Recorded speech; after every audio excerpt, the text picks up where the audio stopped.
নির্বাচনে অংশগ্রহণে ইচ্ছুক প্রার্থী এবং দলসমূহের প্রতি দু একটি কথা বলতে চাই। আসুন আমরা আচরণবিধি মেনে একটি শান্তিপূর্ণ ও উৎসবমুখর নির্বাচন নিশ্চিত করি। শান্তিপূর্ণ সহাবস্থান এবং পারস্পরিক শ্রদ্ধা নিশ্চিত করে ভোটারদের বিশ্বাস ও আস্থা অর্জনই হোক আপনাদের লক্ষ্য। নির্বাচনে দায়িত্ব পালনকারী প্রিয় সহকর্মীবৃন্দ, নির্বাচন কমিশন স্বচ্ছতা, নিরপেক্ষতা এবং দৃঢ়তার সাথে দায়িত্ব পালনে বদ্ধপরিকর। কমিশনের অংশ হিসাবে আপনারা নির্ভয়ে সততা ও নিরপেক্ষতার সাথে দায়িত্ব পালন করবেন। মনে রাখবেন, এ ব্যাপারে কোনো শিথিলতা বা গাফিলতি সহ্য করা হবে না। একটি সুন্দর ও গ্রহণযোগ্য নির্বাচন অনুষ্ঠানে সংবাদ মাধ্যম ও পর্যবেক্ষক সংস্থার সহকর্মীদের ভূমিকা অপরিসীম।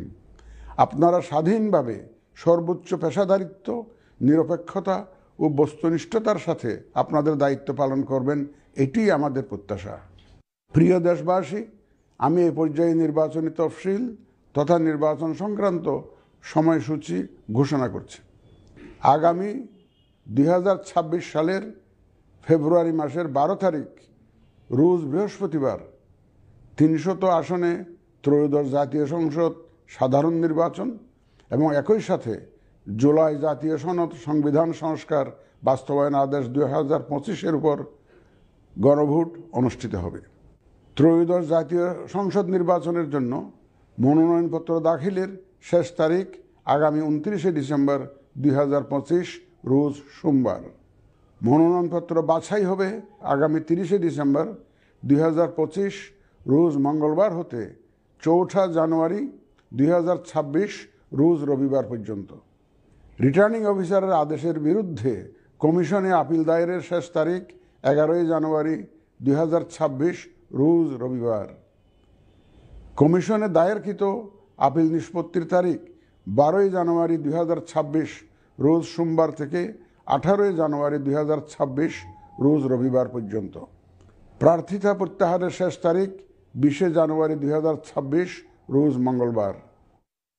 রিটার্নিং অফিসার কর্তৃক চূড়ান্ত প্রার্থী তালিকা প্রকাশ ও প্রতীক বরাদ্দ 21 জানুয়ারি 2026 তারিখ রোজ বুধবার। নির্বাচনী প্রচারণা চলবে 22 জানুয়ারি 2026 রোজ বৃহস্পতিবার হতে ভোট গ্রহণ শুরুর 48 ঘন্টা আগ পর্যন্ত তথা আগামী 10 ফেব্রুয়ারি 2026 রোজ মঙ্গলবার সকাল 7:30 পর্যন্ত। ভোট গ্রহণ হবে 2026 সালের ফেব্রুয়ারি মাসের 12 তারিখ রোজ বৃহস্পতিবার।